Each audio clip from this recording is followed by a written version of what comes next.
Ok, bonjour tout le monde. J'espère que vous êtes bien reposés pendant cette semaine de vacances. Science-là, donc je vais m'arrêter d'abord sur la partie du mapping on va dire des associations entre les entités GPA. Également, ce sera l'occasion de lancer le projet sur lequel vous allez travailler. Bon, pour donc le cas des associations, nous allons traiter un certain nombre de cas d'associations possibles à travers des exemples d'applications. Alors, j'ai ici le premier exemple, c'est posant, je souhaite donc gérer des rendez-vous concernant des consultations des patients effectuées par des médecins. Donc, c'est-à-dire, en quelque sorte, chaque rendez-vous concerne un patient. Donc, vous avez l'entité rendez-vous ici. Donc, chaque rendez-vous concerne un patient et un patient peut demander plusieurs rendez-vous. Donc, vous avez ici une association de type one-to-many, un à plusieurs, entre patient et rendez-vous. Alors, également, vous avez, pour chaque rendez-vous, on associe une seule consultation. Donc, c'est-à-dire, pour chaque rendez-vous, il y a une consultation. Et bien sûr, pour chaque consultation, vous avez, en fait, il est lié à un rendez-vous. Alors, ici, donc, nous avons une relation one-to-one. Et après, un patient peut prendre plusieurs rendez-vous, bien sûr. Et après, donc, un rendez-vous concerne un médecin. Donc, c'est-à-dire, donc, je prends un rendez-vous pour un médecin. Donc, ici, la même chose. Donc, vous avez une relation de type un à plusieurs. Donc, le médecin donc, peut donc, avoir plusieurs rendez-vous. Chaque rendez-vous concerne un patient. Chaque rendez-vous, donc, suite à un rendez-vous, donc, il y a une consultation. Alors, ici, donc, vous avez globalement deux types d'associations. Vous avez l'association one-to-many, many-to-one. Et ici, vous avez one-to-one. Alors, on va essayer donc de voir comment mapper donc, ces associations pour ce cas-là. Alors, d'abord, en principe, si donc, vous voulez traiter ce cas-là, on va créer d'abord l'entité GPA patient. Et bien sûr, un patient est défini par ses attributs, classique ID, le nom, email. Donc ça, c'est les attributs de patient. Et après, vous avez donc un patient peut prendre plusieurs rendez-vous. Donc un patient peut prendre plusieurs rendez-vous. Donc vous avez une relation one-to-many. Alors bien sûr, une relation one-to-many se traduit par côté patient par la création d'une collection, d'une liste de rendez-vous. Alors ici, donc dans la classe patient, on va ajouter une collection de rendez-vous. Ici, c'est une liste qui va être déclarée dans la classe patient. Et si l'association est bidirectionnelle, bon, c'est-à-dire si l'association est bidirectionnelle, cela signifie que dans la classe rendez-vous, on va déclarer un objet de type patient. Parce que ici, vous avez many to one, donc c'est-à-dire un rendez-vous concerne un patient. Ça veut dire que dans la classe rendez-vous, ici, vous avez également ici un attribut patient de type patient. Alors, il dit que donc ici, vous avez soi-disant, ça c'est une relation qui est bidirectionnelle. Cette relation-là, elle est bidirectionnelle. Alors, cela signifie que bidirectionnel, ça veut dire que si j'ai un objet patient, je peux atteindre la liste des rendez-vous du patient. Et si j'ai un objet rendez-vous, donc je peux avoir les informations sur le patient concernant ce rendez-vous. Alors bien sûr, donc les associations peuvent être unidirectionnelles ou bien bidirectionnelles, donc ça vous le savez. Alors bien sûr, si par exemple vous avez préféré utiliser une association unidirectionnelle comme ça, alors cela signifie que dans la classe rendez-vous, vous allez déclarer un objet de type patient, c'est le cas ici. Mais par contre, dans la classe patient, vous n'avez pas besoin de déclarer une liste de rendez-vous. Donc dans ce cas-là, cela signifie ce qui m'intéresse moi, c'est le rendez-vous. Donc si j'ai un rendez-vous, je sais que ce rendez-vous-là, ça concerne un patient quelconque. Alors, la même chose, si l'association est unidirectionnelle dans l'autre sens, alors s'il est unidirectionnel dans l'autre sens, cela signifie que dans la classe patient, j'ai besoin de déclarer une liste de rendez-vous. Mais par contre, dans la classe rendez-vous, je n'ai pas besoin de déclarer un objet de type patient. Donc ça, c'est une association qui est bidirectionnelle. Alors, quand on ne voit pas de flèche dans l'association, cela signifie que l'association elle est bidirectionnelle. Donc, c'est-à-dire, c'est le cas ici. Donc, vous avez ici une collection de rendez-vous et là, vous avez un objet de type patient. Alors, ici, donc, relation. Ici, vous avez, on va dire, one to many. Alors, ici, de ce côté-là, c'est one, cette classe. C'est-à-dire, un patient, on va lui associer plusieurs rendez-vous. Et un rendez-vous concerne un patient. Alors ça, c'est au niveau de l'orienté objet.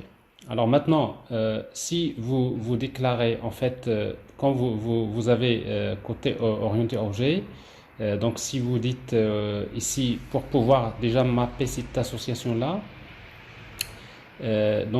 ça c'est comme ça qu'on va la mapper au niveau orienté objet.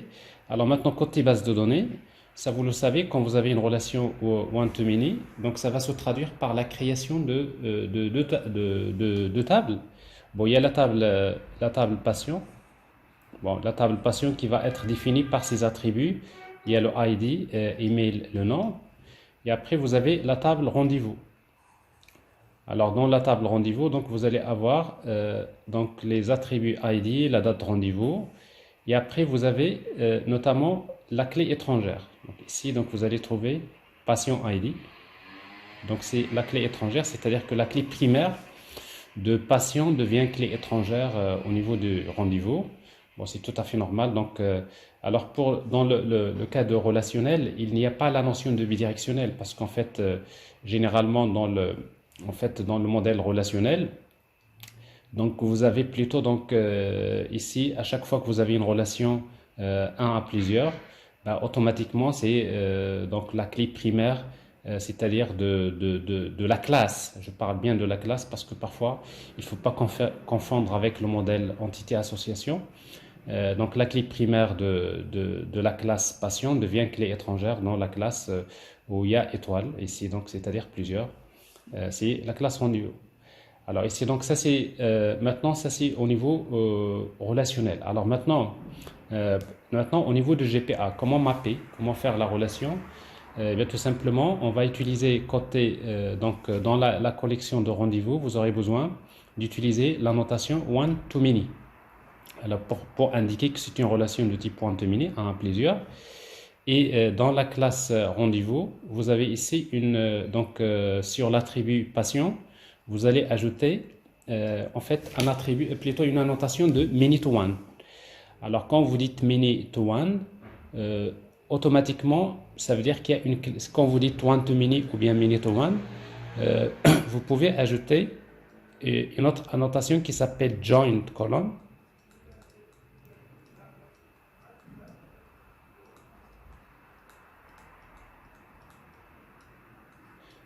Alors, la jointure, c'est-à-dire parce que quand vous avez one to many, many to one, comme on a dit, donc il se traduit par la création d'une clé étrangère. C'est cette clé étrangère qui s'appelle patient ID. Et après, vous pouvez ajouter name égale patient ID. Alors, ça veut dire que vous êtes en train de dire que cette relation many to one, il se traduit dans la table rendez-vous. Il se traduit par la création d'une colonne. Ça c'est name. Donc il se traduit par la création d'une colonne qui s'appelle patient ID qui représente la clé étrangère. Alors vous pouvez le faire. Alors sauf qu'en fait donc vous n'avez pas besoin de le faire. Si vous n'utilisez pas la notation joint column, alors par défaut il va choisir le nom par défaut. Alors comme vous voyez ici donc le nom qu'il a choisi pour la clé étrangère par défaut, il l'a appelé patient ID. Donc patient c'est le nom de la table. Et après underscore ID, donc ça c'est en fait parce que ici vous avez l'identifiant bien sûr du patient. Alors donc ici vous avez plutôt one to many ici et vous avez many to one.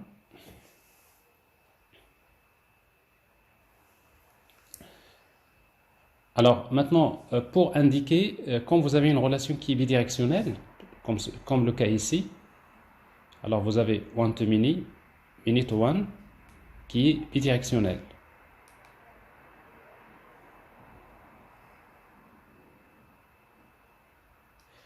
Alors quand vous avez une relation one to many, many to one, bidirectionnelle, Ben, il faudrait indiquer ici, quelque part dans la notation Antomini, donc avec l'attribut mapped by égale passion. Ça veut dire quoi? C'est pour indiquer à GPA que cette relation Antomini, il est déjà mappé dans la classe rendez-vous, c'est-à-dire dans la classe rendez-vous, ici.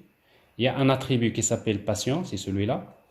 Donc, ici, donc ça c'est le nom de l'attribut que vous voyez ici, c'est bien le nom. C'est-à-dire, dans la classe rendez-vous, il y a un attribut patient qui représente cette même association. Alors, si, quand vous dites ça, ça veut dire qu'il sait bien que cette relation one-to-many et many-to-one, il s'agit de la même relation. C'est-à-dire, ça va se traduire par la même clé étrangère. C'est-à-dire, ici, donc, vous avez patient ID.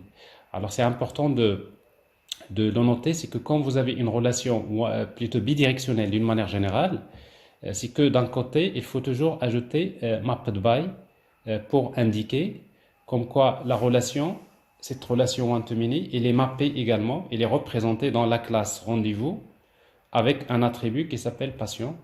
Alors comme ça, donc, bon, GPA, il sait que cette relation-là et cette relation que vous avez ici, il sait qu'il s'agit de la même relation. Il s'agit de la même, en fait, représentation relationnelle. Alors, avec cet attribut mapped by. Alors ça c'est un point, un premier point. Un deuxième point, donc en principe quand vous avez des relations one to many, many to one, bon, généralement quand vous avez une relation de type one to many, il y a également d'autres attributs que vous pouvez ajouter, virgule, dans une relation one to many. Et parmi les attributs, il y a un attribut qui s'appelle fetch. Alors fetch. Alors cet attribut fetch, il peut avoir deux valeurs possibles. Alors il y a fetch type.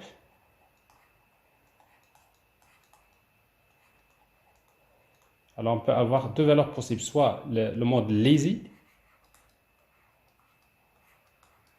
ou bien fetchType.eager.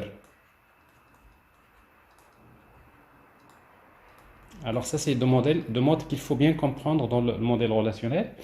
Alors par défaut, si vous mettez rien, alors par défaut, il va utiliser le mode lazy. Alors en fait, le mode lazy, ça veut dire quoi? Le mode lazy, ça veut dire c'est le mode paresseux. Alors quand vous dites ici, virgule, fetch égale fetchType.lazy, alors ça veut dire quoi? Ça veut dire que vous êtes en train de dire à Hibernate, ou bien GPA, quand on va demander à Hibernate de charger un objet patient à partir de la base de données, quand on va lui demander de chercher un patient à partir de la base de données, il va vers la base de données, il va ramener uniquement les informations sur patient, notamment le ID, le nom, email, mais il ne va pas charger la liste des rendez-vous. C'est-à-dire dans l'objet patient que vous chargez, il va charger les attributs de patient, mais il ne va pas charger à partir de la base de données, il ne va pas charger la liste des rendez-vous de ce patient. Il ne va pas les charger en mémoire. Donc c'est bien ça le mode lazy. Donc je demande de charger un patient, il va ramener que les informations sur le patient, mais par contre, avec le mode lazy, quand j'appelle la collection, par exemple quand j'appelle patient.getRendez-vous, j'appelle le getter, le get rendez-vous. Quand au niveau de l'application on appelle patient.getRendez-vous, c'est à ce moment-là en fait, c'est à ce moment-là que le Hibernate va encore vers la base de données pour charger les rendez-vous de ce patient. Alors ça veut dire que le mode lazy, c'est-à-dire le chargement se fait à la demande de l'application, c'est-à-dire donc le chargement se fait en cas de besoin. Donc ça c'est le principe de base. Ce qui va se passer, c'est plutôt comme ça. Donc vous avez dans le mode lazy, vous avez la base de données.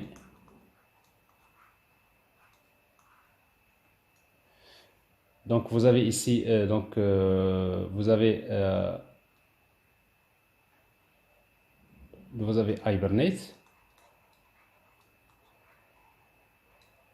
qui fait le mapping objet relationnel. Bien sûr, il faut rappeler que Hibernate, implémentation de GPA, de l'API GPA.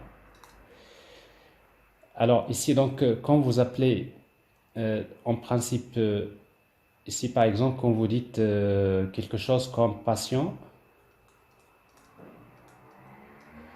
alors patient par exemple P égale patient repository par exemple, patient repository point find by ID, find by ID, par exemple 1. Vous voulez charger par exemple le patient de l'ID égale à 1. Alors quand vous travaillez avec ce modèle lazy, qu'est-ce qui va se passer? C'est que Hibernate, il fait en quelque sorte select étoile from patient where where ID égale à 1. Donc là, il va ramener ici, il va ramener uniquement les informations sur le patient. Donc c'est-à-dire il va ramener les informations sur le patient, il va ramener donc les attributs ID, le nom, email. Donc sur le patient. Mais par contre, si vous affichez par exemple, vous dites system.out.println, supposons dans votre application vous appelez P, si vous mettez get ID, il va afficher le ID, name la même chose. Mais quand vous dites p.get rendez-vous, la collection,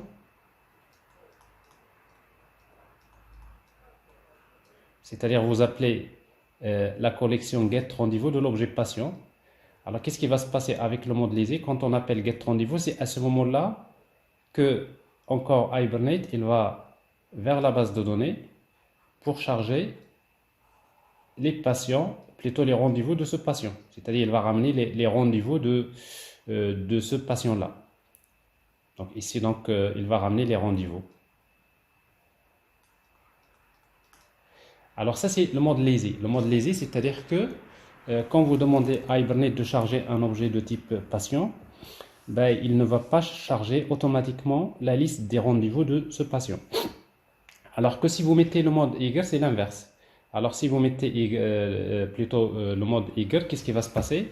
Alors quand vous demandez de charger par exemple un patient, alors en fait Hibernate qu'est-ce qu'il fait? Il va d'abord charger en quelque sorte le patient, il va vers la base de données pour charger le patient, mais en même temps il va charger en mémoire les rendez-vous de ce patient. C'est-à-dire il va charger l'objet patient avec ses rendez-vous. Donc ça veut dire que avec le mode eager, donc finalement c'est deux requêtes qui vont s'exécuter. La première requête c'est pour charger donc le patient, ici, le patient. Et la deuxième requête, c'est pour charger les rendez-vous de ce patient. Il dit que donc en mémoire, on va avoir notre objet patient, l'objet patient. Mais cet objet patient, il y a une collection de rendez-vous. Alors c'est une collection, donc ça veut dire c'est une liste. Et bien sûr, tous les rendez-vous, donc tous les objets rendez-vous, ils vont être chargés en mémoire. Donc rendez-vous, la même chose pour les rendez-vous du patient. Alors c'est-à-dire finalement avec le mode eager, le fait de charger un patient, ça permet de charger le patient avec les objets rendez-vous qui sont liés à ce patient. Alors bien sûr, donc l'inconvénient de travailler avec le mode eager, alors c'est quoi l'inconvénient? C'est que vous risquez de charger en mémoire des données dont on n'a pas besoin au niveau de l'application. Donc c'est-à-dire que supposons vous voulez charger que le patient, vous voulez afficher que les informations sur le patient, vous n'avez pas forcément besoin d'afficher les rendez-vous du patient. Alors dans ce cas-là, c'est qu'avec le mode eager, c'est que vous chargez en mémoire des données qui ne vont pas être utilisées. Alors ça c'est ce qui est, on va dire, le modèle eager, donc c'est un petit peu, on va dire, l'inconvénient. Alors qu'avec le mode lazy, vous avez la certitude qu'on va ramener que les données dont on a besoin. Quand on aura besoin quand l'application a besoin des rendez-vous, ben c'est à ce moment-là qu'on va demander au framework de mapping objet relationnel de charger ces données-là en mémoire. Alors ça c'est la différence entre les deux modes lazy et le mode eager. Est-ce que c'est clair?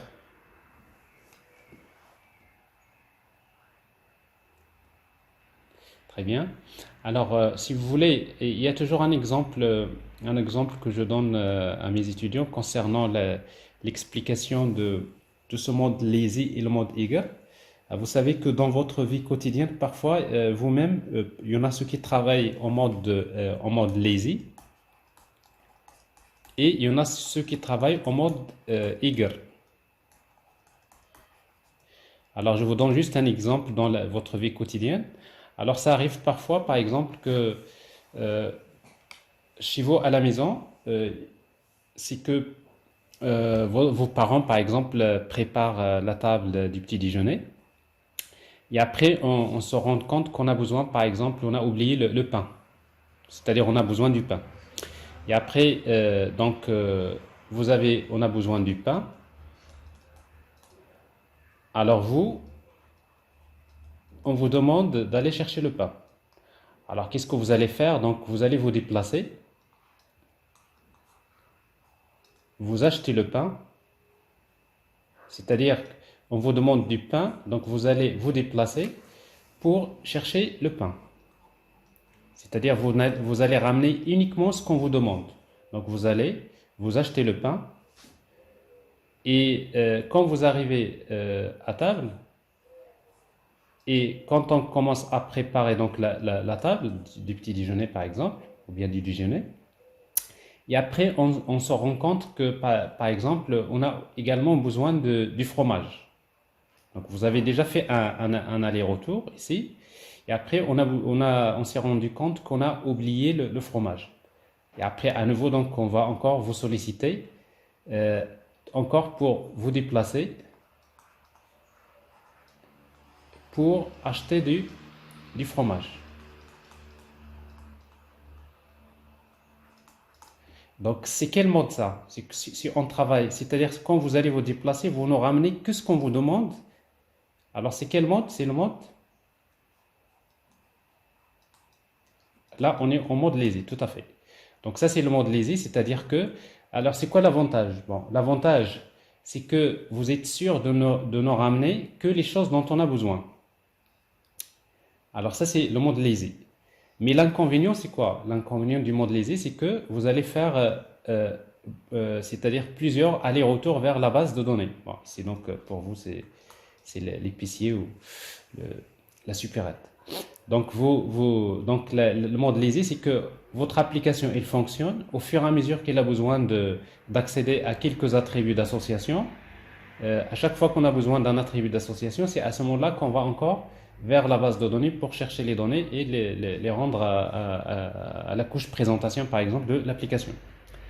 Alors que ici, donc, si vous travaillez en mode plutôt eager,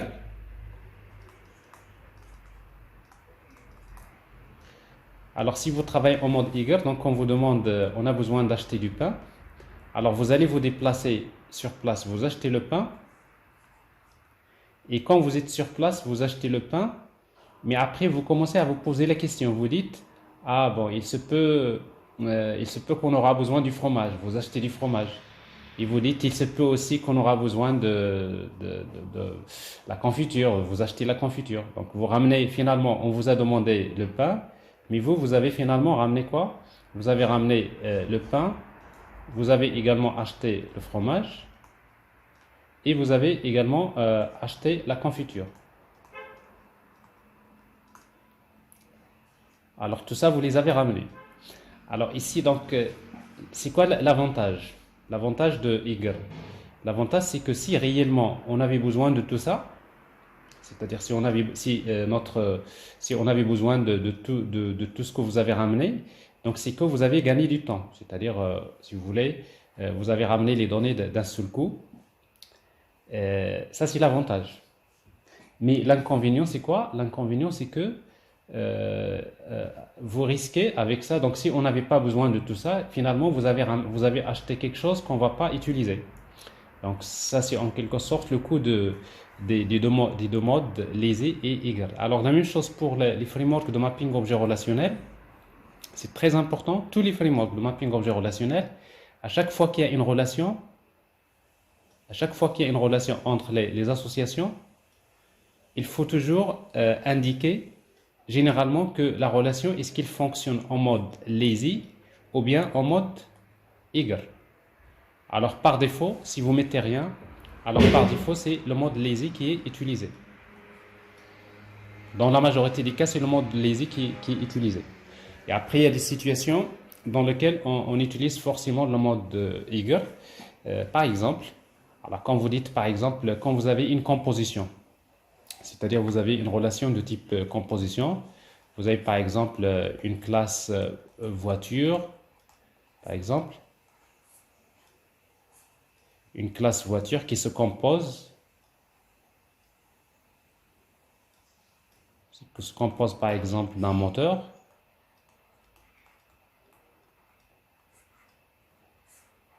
Donc ça c'est une relation, c'est une composition donc d'un moteur par exemple, et également il se compose par exemple de 4 roues par exemple.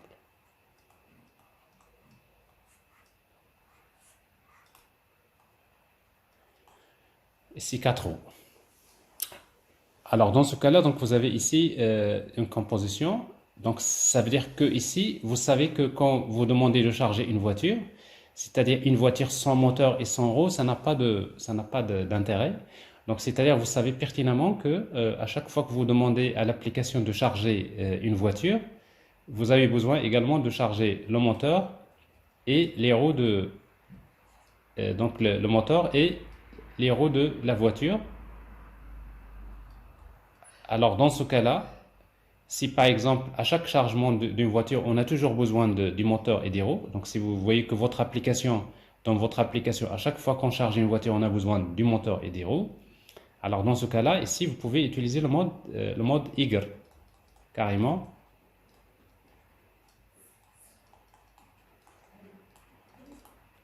Donc comme ça, à chaque fois que vous chargez une voiture, il va automatiquement charger le moteur et les roues. Donc ça c'est... Alors là aussi, par exemple, dans les applications parfois de gestion des utilisateurs et des rôles, alors quand vous dites un utilisateur a plusieurs rôles, vous savez que votre application, à chaque fois que vous chargez un utilisateur, vous avez besoin de charger les rôles de cet utilisateur. Dans ce cas-là, vous pouvez utiliser le mode eager. Mais généralement, dans la majorité des cas, on préfère utiliser le mode lazy. Par défaut, et après par la suite il y a des cas particuliers dans lesquels on va utiliser le mode eager. Alors est-ce que vous avez compris le cas de one to many, many to one? Très bien. Alors la même chose ici, vous voyez entre rendez-vous et médecin, vous avez one to many, many to one. C'est la même chose. Alors ici donc rendez-vous, vous avez ici dans rendez-vous vous allez voir un objet de type médecin, il est là. Et dans médecin, vous avez une liste médecin, vous avez une collection de rendez-vous. Alors ici, donc, vous avez one to many, et là, vous avez many to one. Et après, vous utilisez ici mapped by médecin. C'est-à-dire pour dire que c'est une association qui est bidirectionnelle. C'est-à-dire, dans la classe rendez-vous, il y a un attribut ici qui s'appelle médecin, qui représente bien sûr dans lequel on a également cette relation avec many to one. C'est-à-dire que c'est la même clé étrangère qui est utilisée pour représenter bien l'association one to many et many to one. Alors l'autre cas c'est one to one que vous avez ici. Alors c'est pareil que many to many, plutôt one to many. Alors ici donc en principe dans la classe consultation vous avez un objet de type rendez-vous. Et dans la classe rendez-vous, vous avez un objet de type consultation. Bon, c'est une association bidirectionnelle. Alors ici, donc, vous avez dans consultation, vous avez un objet de type rendez-vous. Et dans l'objet rendez-vous, vous avez un objet de type consultation. C'est one-to-one. Alors maintenant, quand vous avez one-to-one, donc vous utilisez la notation one-to-one.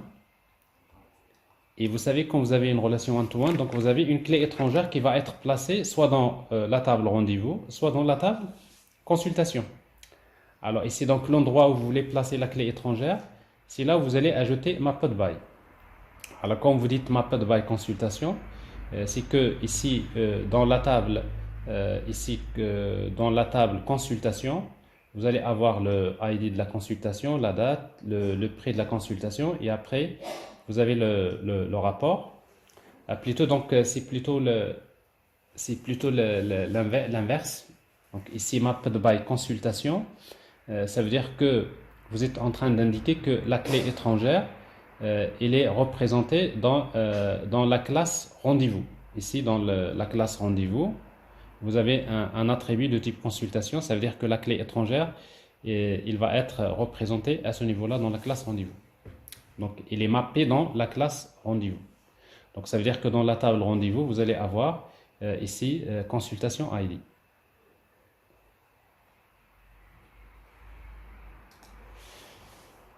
Alors voilà, alors ça c'est en quelque sorte, c'est comme ça qu'on mappe les associations one-to-many, many-to-one et one-to-one.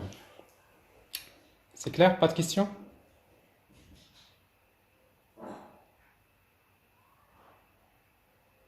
C'est bon?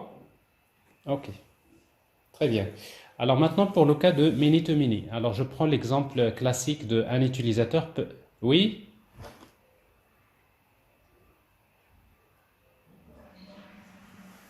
Oui?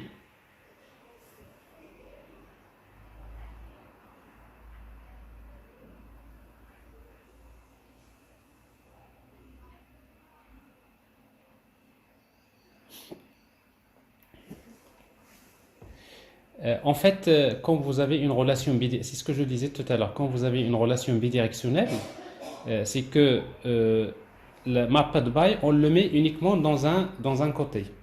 C'est-à-dire, vous dites tout simplement, c'est quoi mapped by? Mapped by, c'est de dire tout simplement que cette relation, elle est déjà mappée dans la classe rendez-vous avec un attribut qui s'appelle médecin. Alors ici, donc, ça c'est en fait, vous n'avez pas besoin de le mettre dans les deux côtés. C'est en fait, vous n'avez pas besoin de le mettre dans les deux côtés. C'est pour indiquer tout simplement que c'est une relation qui est bidirectionnelle. Donc c'est la même chose ici, hein. Vous avez one-to-many mapped by patient. Donc c'est pour lui indiquer comme quoi cette relation-là, elle est déjà mappée dans l'attribut patient. Bon, c'est pareil pour même les associations many-to-many, c'est pareil. Quand vous avez une association bidirectionnelle, mapped by, on le met soit dans un côté, soit dans l'autre. OK? Alors pour le cas de many-to-many, donc vous avez, je prends le cas d'un utilisateur qui appartient à plusieurs groupes et un groupe concerne plusieurs utilisateurs. Alors ici, donc, vous avez une relation many-to-many. Alors, côté orienté objet, il va se traduire par quoi? Dans la classe utilisateur, vous allez déclarer une collection de groupes. Donc, une collection de groupes, ici. Et dans la classe groupe, vous avez une collection d'utilisateurs. Une liste d'utilisateurs. Alors, maintenant, pour mapper ces associations-là, donc, vous savez que ça, c'est côté orienté objet. Alors, côté maintenant, base de données, côté relationnel, ça vous le savez. Ce modèle plusieurs à plusieurs se traduit par la création de trois tables. Il y a la table utilisateur, dans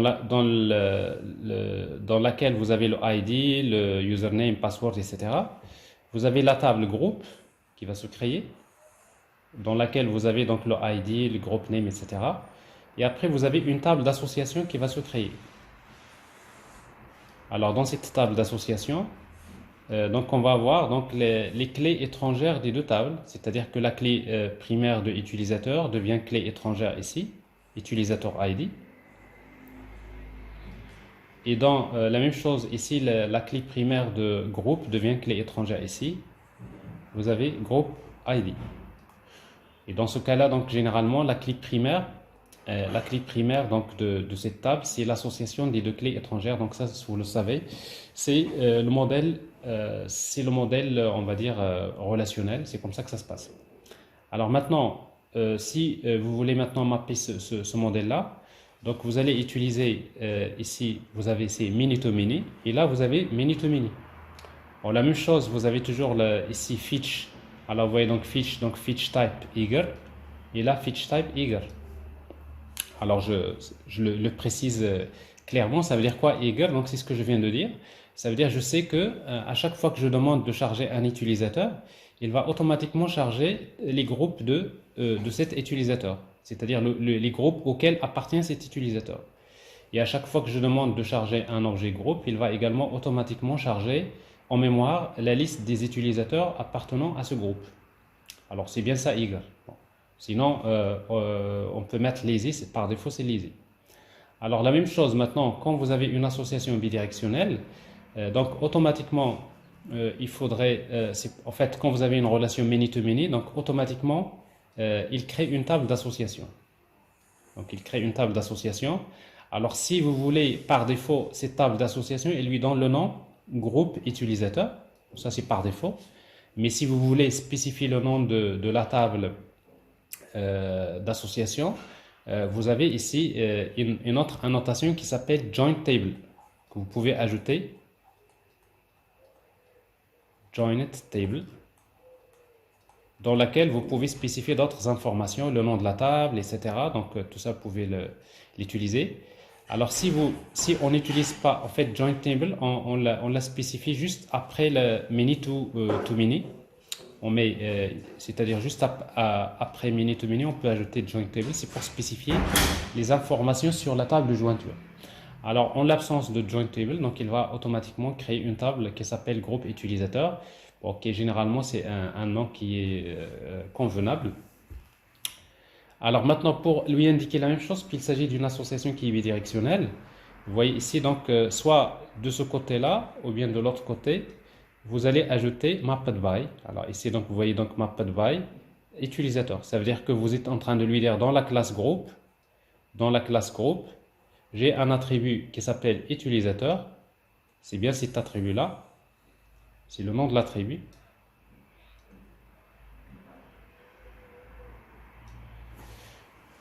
Donc c'est ici donc qui représente bien sûr qui représente qui représente la même association. Donc automatiquement il sait que si vous utilisez mapped_by, il sait que cette relation many to many que vous avez ici et celle-là que vous avez là, il s'agit de la même relation. C'est-à-dire il s'agit de la même table d'association qui va la représenter au niveau du modèle relationnel. Est-ce que c'est clair?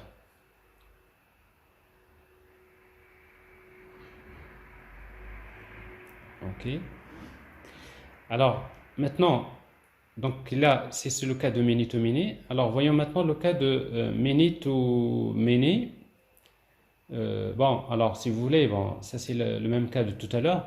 Si vous avez ici, donc, vous avez la classe utilisateur. Alors, tout à l'heure, le cas de one to many, many to one, c'est fait. Alors, vous avez la classe utilisateur, la classe groupe, et après, vous pouvez créer, par exemple, pour le cas de many to many, donc vous créez user repository, par exemple, et vous créez group repository. Et après, en fait, dans le user repository, donc vous créez donc des méthodes. Vous pouvez ajouter une méthode suivant. Par exemple, find user by username. Donc, une méthode, on va lui donner username et il va retourner donc l'objet utilisateur. Et dans la même chose ici, par exemple, group repository, donc j'ai une méthode find by group name. Donc, on va lui donner donc le nom du groupe et après il va nous retourner le groupe. Et après, au niveau de la couche métier, on va créer une classe user service, dans laquelle souvent on a besoin de créer des méthodes comme ça. Une méthode qui permet d'ajouter un utilisateur, save user, une méthode save group qui permet d'ajouter un groupe, et après on a besoin d'une méthode qui permet d'affecter un groupe à un utilisateur. Bon, plutôt ajouter un utilisateur à un groupe. Ici par exemple la méthode ici void, add user to group. Alors cette méthode là, on va lui donner deux paramètres, username et group name. C'est-à-dire cette méthode-là, je lui donne username et group name. Il permet d'associer un utilisateur et un groupe. Alors la même chose ici par exemple, find by username, vous lui donnez username, il permet de retourner l'utilisateur. Alors ça, c'est une interface qui déclare des méthodes classiques. Et après, au niveau de l'application, donc quand vous créez une implémentation de cette interface, user implémentation, qui va implémenter l'interface user service ici, ça veut dire que vous allez redéfinir ces méthodes-là, save user, save group, add user to group, et après find user, find by username. Alors ici donc dans cette classe d'abord c'est la couche service, donc on va utiliser donc la notation service. Bon, c'est la couche métier. Généralement dans la couche métier de l'application on utilise la notation service. Et je vous rappelle que si vous voulez que les méthodes soient transactionnelles, on va utiliser la notation transactional. C'est pour dire que toutes les méthodes sont transactionnelles. Et dans cette implémentation, nous avons besoin de user repository. Nous avons besoin de group repository. Donc on va faire AutoWire pour les injecter. Et dans ce cas-là, donc la méthode saveUser, qu'est-ce qu'il fait? Il fait appel tout simplement à userRepository.save. Save group, il n'y a pas de problème. Vous avez group repository.save. Alors la méthode add user to group. Alors ici donc la méthode qui permet d'ajouter un utilisateur à un groupe. Donc il reçoit username et group name. Alors dans cette méthode là, on va utiliser d'abord group repository.find by group name. C'est-à-dire j'appelle cette méthode là.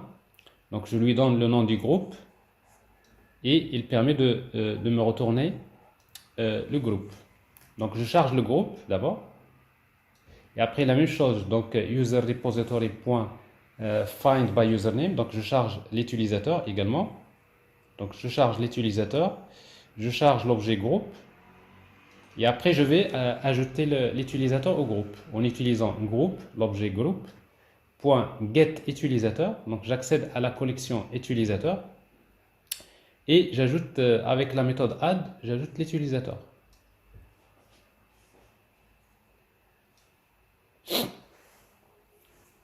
Donc automatiquement, quand j'ajoute l'utilisateur dans la collection utilisateur de l'objet groupe, donc dès que je termine la méthode, je sais que toutes les méthodes sont transactionnelles. Une fois que la transaction est committée, automatiquement dans la table users group, il va ajouter un enregistrement qui permet d'associer l'utilisateur au groupe. Donc ça se fait au niveau de la base de données. Donc ce qui fait que dans notre application par exemple, ici donc si vous avez créé donc ce genre de méthode, ben, on va utiliser dans l'application user service save user, on va ajouter un utilisateur user 1, save user pour ajouter un utilisateur admin, save user, save group, c'est pour ajouter un groupe qui s'appelle user. Je crée un groupe qui s'appelle admin. Et après, j'ai une méthode add user to group. Alors, par exemple, je vais ajouter le user 1 au groupe user. J'ajoute l'utilisateur admin au groupe user. Et j'ajoute également l'utilisateur admin au groupe admin. Donc, c'est-à-dire que finalement, ça, c'est ce que je suis en train de faire ici. Donc ça, c'est la méthode qui permet d'associer un utilisateur à un groupe. Alors, juste une remarque importante, c'est que quand vous utilisez une relation de type eager, n'oubliez pas d'initialiser la collection avec new array list. Parce que si vous ne le faites pas, alors par défaut, la valeur c'est nul. Ça, c'est uniquement pour le cas de eager. Mais quand vous travaillez en mode lazy, donc c'est pas nécessaire. Alors quand vous utilisez eager, donc il faudrait l'initialiser parce que sinon, qu'est-ce qui va se passer dans ce cas-là? Quand vous chargez le groupe ici, il va charger donc le groupe et après donc si le groupe par exemple ne contient pas d'utilisateur, le fait d'utiliser donc group.getUtilisator.add, bon, vous risquez d'avoir ici l'utilisateur qui est nul, c'est-à-dire vous allez avoir quelque chose comme null pointer exception. Voilà, alors ici donc ça c'est juste pour vous montrer comment utiliser une relation de type plusieurs à plusieurs. Globalement c'est comme ça qu'on la gère. Alors après par la suite vous avez chargé un utilisateur, j'affiche les informations sur l'utilisateur, username, password. Également, par exemple, j'ai un utilisateur ici que j'ai chargé. J'ai chargé un utilisateur. Je voudrais afficher ces groupes. Alors, du moment que je suis en mode eager, ça veut dire que quand je charge l'utilisateur, il va charger l'utilisateur et ses groupes. Donc, je peux utiliser utilisateur.getGroups for each. Pour chaque groupe, j'affiche l'information sur le nom du groupe. Alors, dans le modèle, vous allez avoir ici, donc, ça c'est la table user group. Donc, je vais avoir deux groupes, user et admin. Ici, dans la table utilisateur, je vais avoir deux utilisateurs. Ici, user 1 et admin. Et dans la table d'association, je vais avoir le groupe 1 et l'utilisateur 2, je l'ai ajouté au groupe 1. L'utilisateur 2 également, je l'ai ajouté au groupe 2. Et également ici, donc, j'ai ajouté également l'utilisateur 1 au groupe 1. L'utilisateur 1, je l'ai ajouté au groupe 1.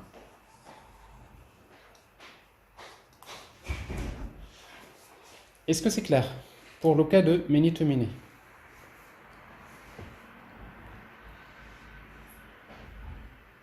Ok, très bien. Alors maintenant, nous avons également un autre cas qui est assez courant. C'est le cas où vous avez une relation many-to-many avec une classe d'association. Alors je prends par exemple l'exemple suivant. Vous avez un étudiant peut s'inscrire dans plusieurs cours à une date donnée et obtient un score donné. Il y a un score. Vous avez un étudiant peut être inscrit dans plusieurs cours et un cours concerne plusieurs étudiants. Vous avez une relation normalement many-to-many. Mais ici donc, quand un étudiant est inscrit dans un cours, tout simplement, dans cette relation s'inscrire, il a des relations. Plutôt, il a des propriétés. C'est une relation avec des propriétés. Ici, donc, il va s'inscrire dans un cours à une date donnée, avec un score, et obtient un score donné. Alors, si vous regardez bien sûr que la date ici, l'attribut date que vous voyez là, ce n'est pas un attribut de étudiant, ça n'a pas de sens. Ce n'est pas un attribut de la table de la classe cours. Mais par contre, c'est la date d'inscription de l'étudiant dans le cours. Ça, c'est la relation inscription. Alors, ce qui fait que donc ça, c'est un attribut, c'est une propriété de l'association. Alors, la même chose ici. Donc, le score, c'est une propriété de l'association. C'est-à-dire le score d'un étudiant dans un cours. C'est le score obtenu par un étudiant dans un cours. Donc, c'est en fait, ça, il est porté par plutôt la relation ou bien par l'association. Alors ici, donc, et du coup, donc, vous avez une relation comme ça. Vous avez ici une relation plusieurs à plusieurs. Un étudiant est inscrit dans plusieurs cours et un cours concerne plusieurs étudiants. Et ici, vous avez une classe d'association dans laquelle vous avez les attributs de l'association, notamment la date et le score. Alors maintenant, quand vous avez une relation de ce type-là, alors quand vous avez une relation de ce type, vous avez par exemple une classe A qui est liée par une association à une classe B. Cette relation, elle est de type plusieurs à plusieurs. Et vous avez une classe d'association C. Alors cette relation-là, elle est équivalente. C'est la même chose. Vous pouvez la représenter autrement. Par une relation A, la classe A, qui est liée à la classe C.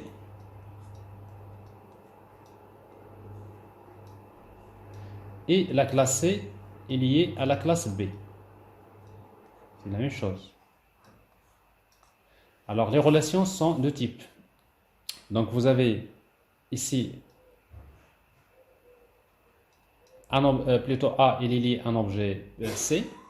Et un objet C, il est lié à plusieurs objets A. C'est-à-dire, vous avez une relation many-to-one, one-to-many ici. Et là, la même chose. Vous avez one-to-many, many-to-one. Donc, c'est-à-dire, au lieu d'avoir une relation many-to-many avec une classe d'association, finalement, vous avez deux relations, one-to-many, many-to-one et one-to-many, many-to-one. Alors, c'est la même chose. Alors, c'est le cas ici, si vous appliquez donc cette représentation, vous allez avoir ici, voilà, au lieu de dire un étudiant s'inscrit dans plusieurs cours, ben, on va dire tout simplement un étudiant peut effectuer plusieurs inscriptions. Un étudiant peut effectuer plusieurs inscriptions. Alors je corrige ce que je viens de dire tout à l'heure parce que ça c'est pas bon, c'est faux.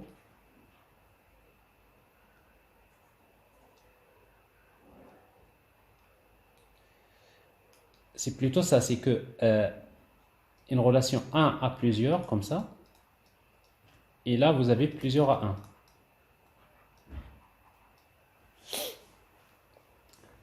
Alors c'est le cas ici, donc ici, c'est-à-dire un objet A est lié à plusieurs objets C, et l'objet C il est lié à un objet A. Donc ce qui fait ici, vous allez avoir un étudiant plutôt peut, au lieu de dire un étudiant peut s'inscrire dans plusieurs cours, on va dire un étudiant peut effectuer plusieurs inscriptions. Donc l'inscription, ça devient une entité à part. Donc vous avez une relation 1 à plusieurs, et chaque inscription correspond à un cours. Chaque inscription correspond à un cours. Donc vous avez ici un cours. Et bien sûr, un cours peut concerner plusieurs inscriptions.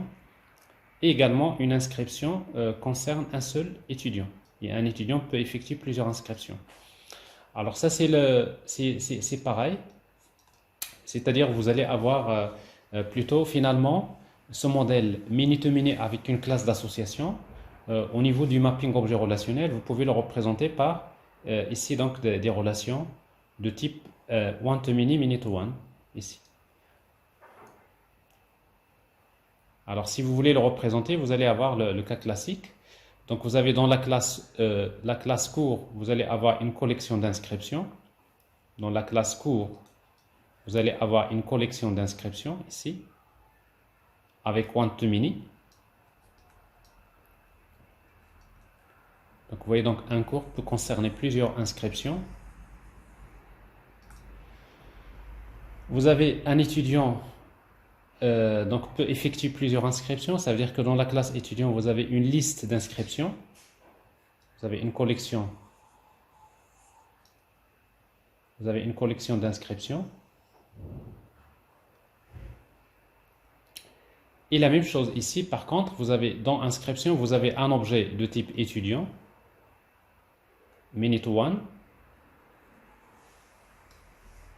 Une inscription concerne un étudiant. Également, une inscription concerne un cours. Vous avez many-to-one.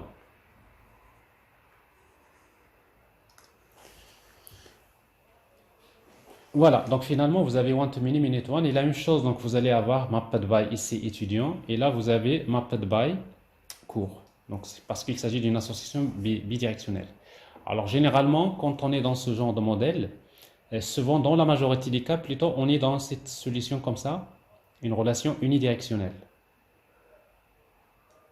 Dans la majorité des cas. C'est-à-dire quoi? C'est-à-dire que plutôt dans la classe, alors plutôt donc ici,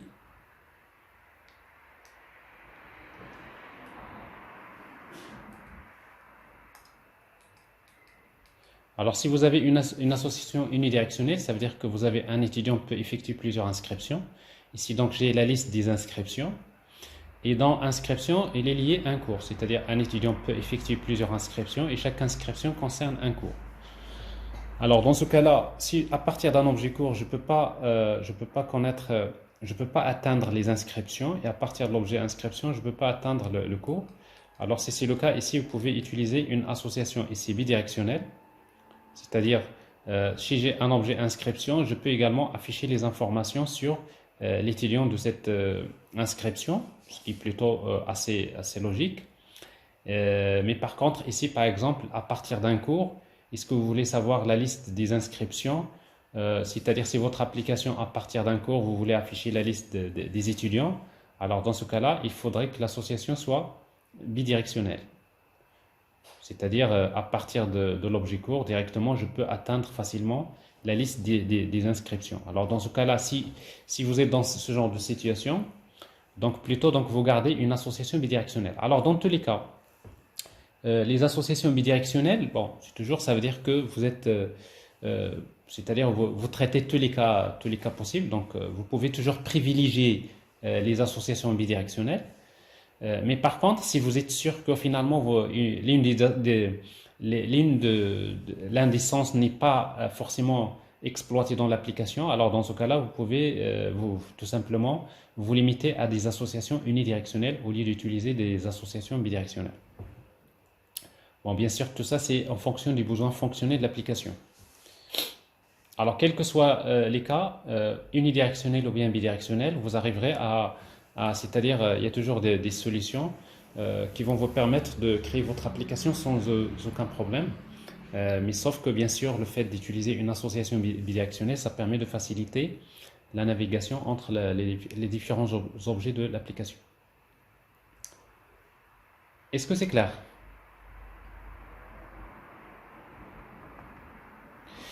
Ok, très bien. Alors après, bon, il y a cours les interfaces Spring Data, cours repository, étudiant repository et inscription repository. Donc vous avez une interface qui permet de gérer les étudiants, une interface qui permet de gérer les inscriptions et une interface qui permet de gérer les cours.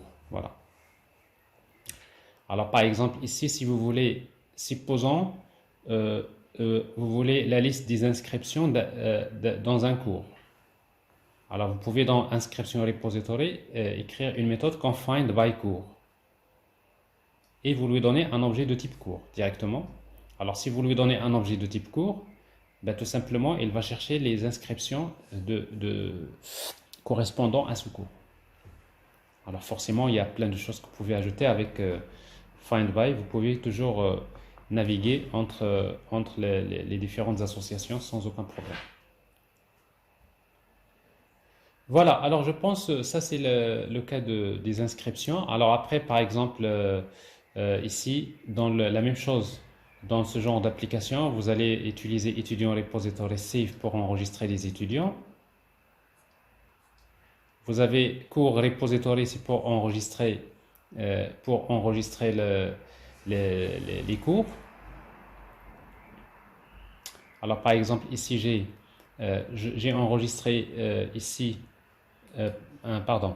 Donc j'ai ici étudiant repository, c'est pour enregistrer un premier cours, un deuxième cours. J'ai un étudiant Mohamed et une étudiante Amina. Et après j'ai cours repository save. Donc je vais enregistrer un cours maths et un cours base de données. Donc c'est ici donc j'ai deux étudiants et deux cours. Mais pour inscrire les étudiants, donc qu'est-ce que je fais? Je crée d'abord je charge un cours repository.findById. Donc je vais charger le cours dont ID égale à 1. Je vais charger l'étudiant avec étudiant repository findById. Je vais charger l'étudiant dont ID égale à 1. Et après, je vais charger également le cours 2 dont ID égale à 2. Et je charge l'étudiant dont ID égale à 2. Alors maintenant, pour pouvoir les inscrire, donc je vais utiliser inscription repository.save. Donc je vais créer une inscription.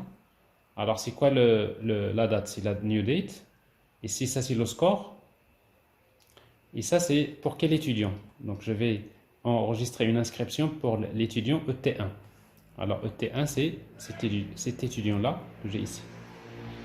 Et ça c'est pour quel cours? Cours 1. Donc c'est-à-dire j'inscris l'étudiant ET1 dans le cours 1. Et j'inscris l'étudiant ET1 dans le cours 2. Ça, c'est le cours 2. Et j'inscris l'étudiant 2 dans le cours 1. Et j'inscris également l'étudiant 2 dans le cours 2. Alors, ici, du coup, donc, vous allez avoir dans la table étudiant, vous avez deux étudiants. Dans la table cours, vous avez deux cours. Et dans la table inscription, vous allez avoir 4 inscriptions. Donc ici, je vois bien ici donc le cours, ça c'est le cours 1, plutôt l'étudiant 1 est inscrit dans le cours 1, l'étudiant 1 est inscrit dans le cours 2, l'étudiant 2 est inscrit dans le cours 1 et l'étudiant 2 est inscrit dans le cours 2. Et allez, donc pour chaque inscription, je vois le score obtenu par l'étudiant dans le cours et je vois la date d'inscription. Alors voilà, donc ça c'est pour après par la suite, donc si vous voulez, ici donc j'affiche les informations sur le cours. Alors ici donc j'affiche le ID du cours, par exemple ici donc j'affiche le ID du cours, le nom du cours et j'affiche les inscriptions. Alors pour afficher les inscriptions de ce cours, donc j'appelle cette méthode là que j'ai créée ici. Oui, ici donc j'ai find by cours. Je lui donne un objet cours, il me retourne la liste des inscriptions. Alors directement ici, donc je peux utiliser inscription find by cours. Je lui donne le cours, base de données par exemple, c'est ce cours-là. Et après for each. Donc et après j'affiche les informations sur les inscriptions. Pour chaque inscription, j'affiche la date d'inscription ici, la date d'inscription avec le format medium. Ici donc la date d'inscription. J'affiche ici, à partir de l'inscription, ici, inscription, j'affiche la date. J'ai ici inscription.getEtudiant, getNom. Donc à partir de l'objet inscription, donc je peux accéder à partir de l'objet inscription. Je peux avoir les informations sur l'étudiant. Et qu'est-ce qui m'intéresse dans l'étudiant? C'est le nom. Donc ici, donc c'est inscription.getEtudiant.getNom. J'ai également ici inscription.getEtudiant.getPrénom, inscription.getScore. Bon, ce qui me donne quelque chose comme ça, un affichage de ce type-là.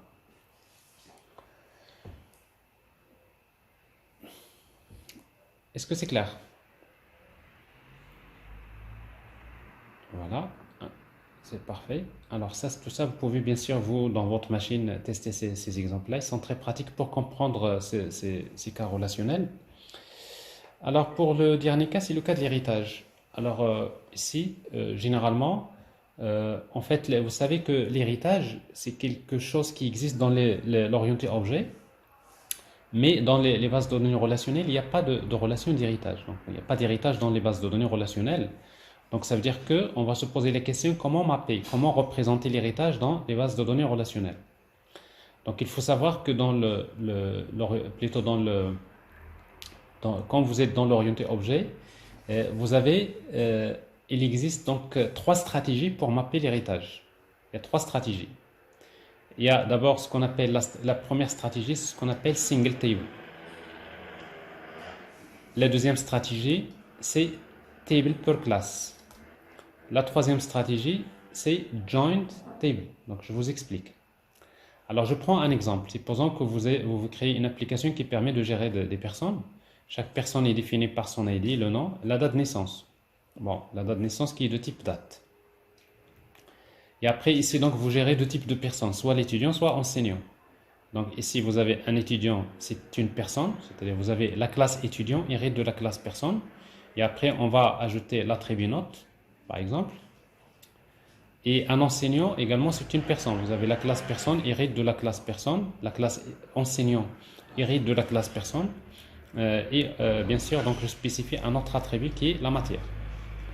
Alors maintenant, si vous utilisez la stratégie single table, c'est-à-dire cette hiérarchie de classe, donc cette hiérarchie de classe, vous allez la représenter dans une seule table. Donc c'est ce qu'on appelle single table.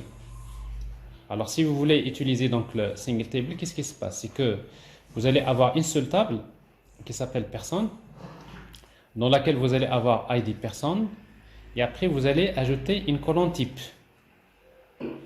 de personne. Bon, ça c'est une colonne qu'il faut ajouter, et dans la colonne type, il faut ajouter le type. Est-ce qu'il s'agit soit d'un étudiant, soit d'un professeur, d'un enseignant? Alors ça c'est la colonne, c'est ce qu'on appelle discriminator type, c'est-à-dire c'est la colonne qui permet de discriminer, qui permet d'indiquer est-ce qu'il s'agit d'un étudiant ou bien d'un enseignant. Et après, dans ce cas-là, on ajoute les autres attributs. Il y a le nom, c'est le nom, la date de naissance,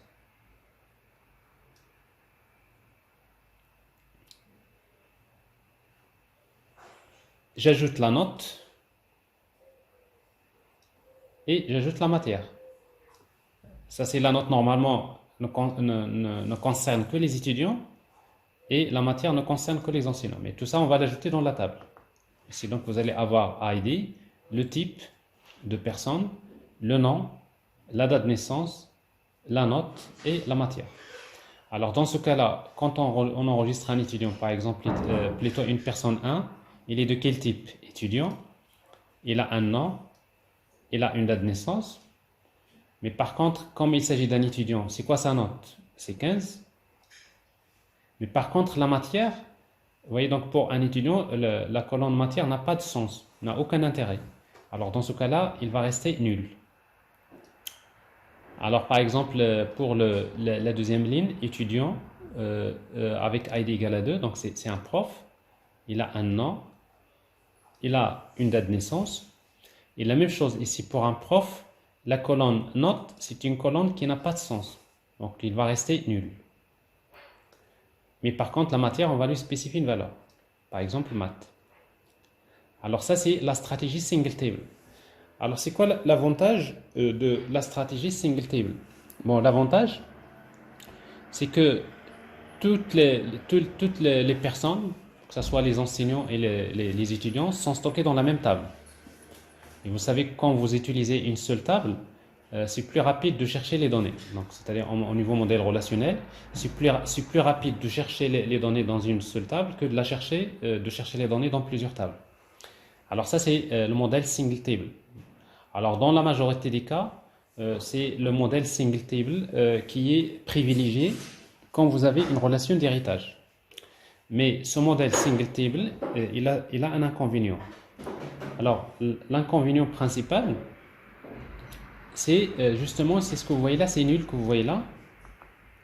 Alors, vous voyez que ça veut dire quoi? Vous avez ici une colonne qui reste nulle. Ça veut dire que pour chaque ligne de la table, il y a un certain nombre de colonnes qui vont rester nulles, qui n'ont pas de sens. Ce qui signifie quoi finalement? Ce qui signifie, supposons que par exemple, cette colonne-là, elle est codée sur 4 octets. Et cette colonne est codée sur 4 octets, par exemple.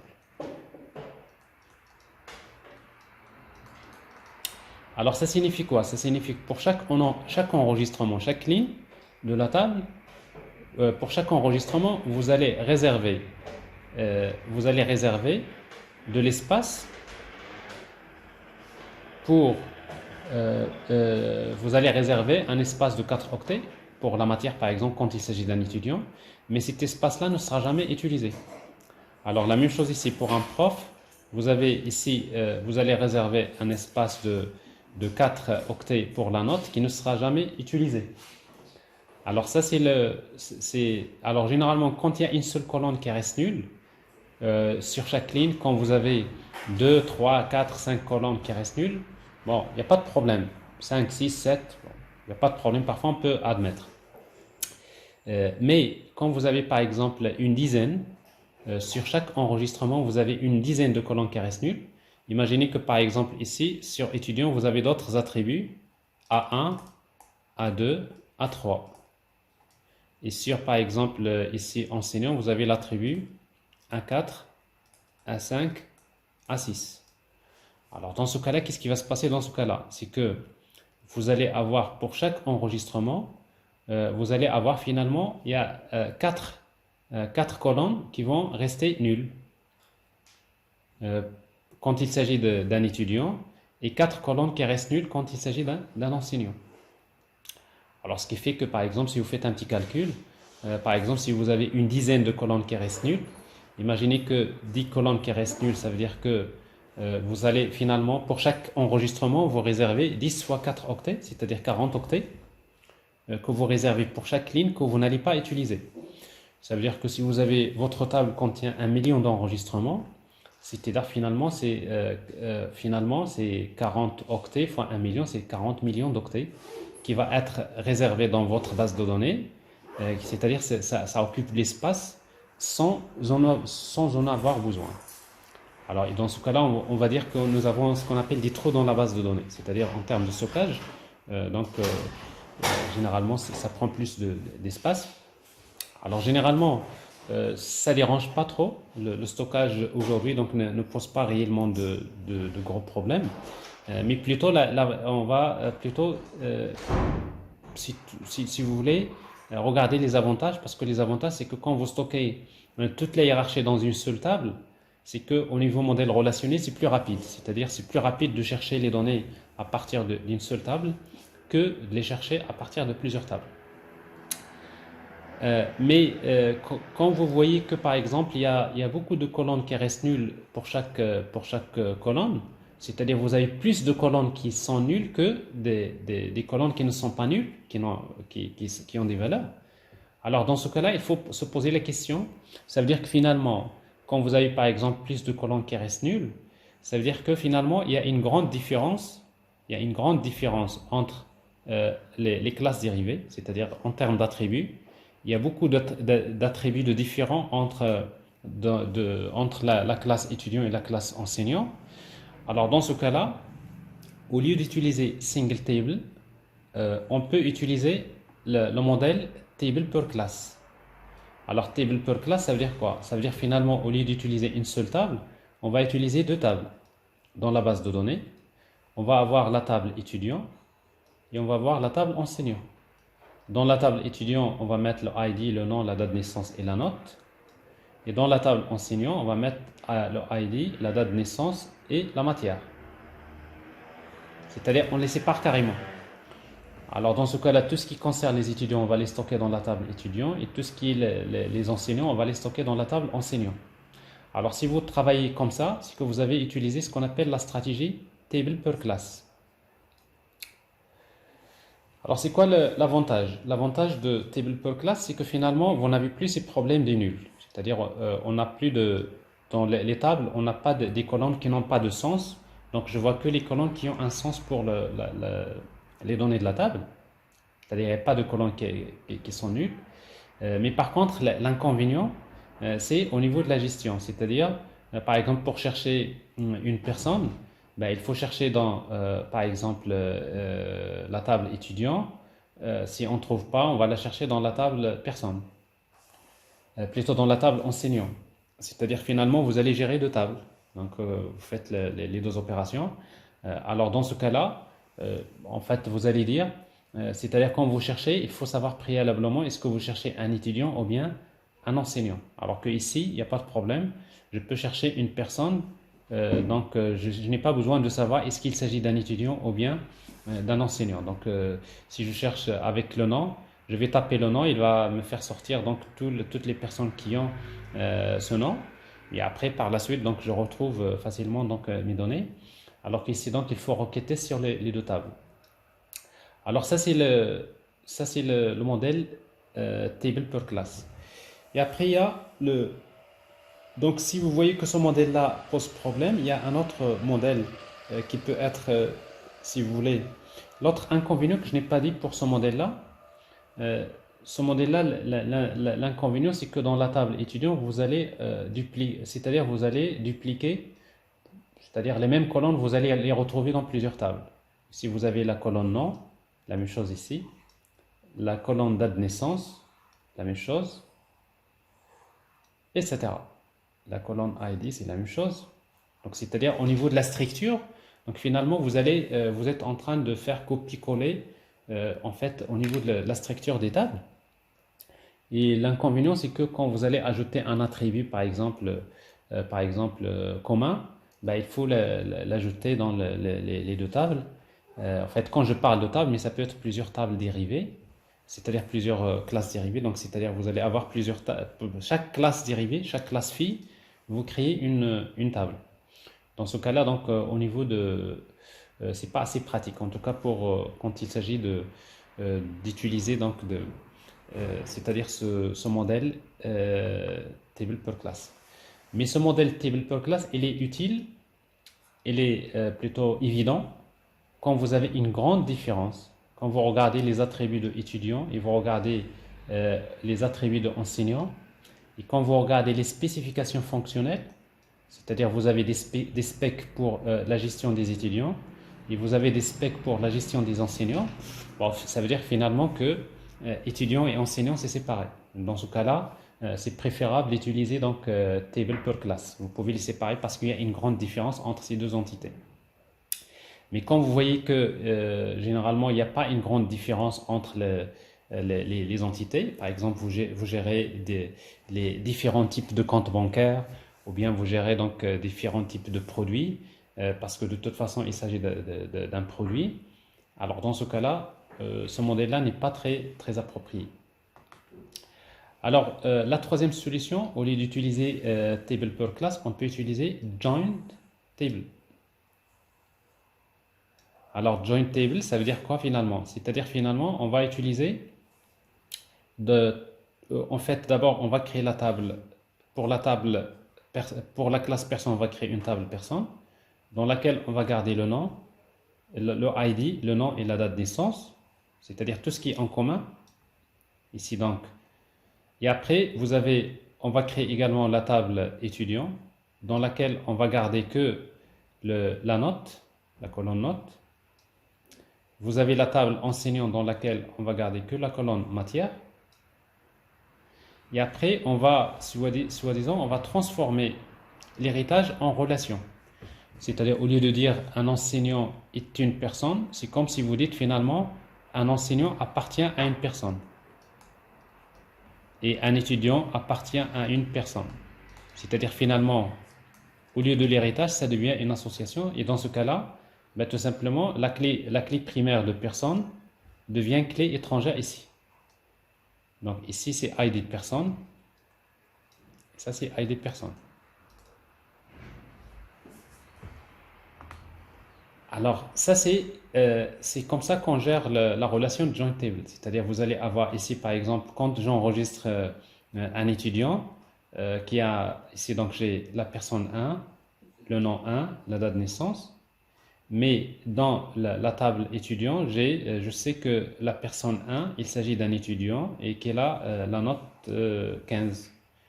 Et la personne 2, qui a le nom N2 et la date 2, je sais que, en fait, ici, dans la table enseignant, j'ai ici voilà, je sais que, en fait, la personne 2, il s'agit d'un enseignant qui enseigne la matière, par exemple, maths.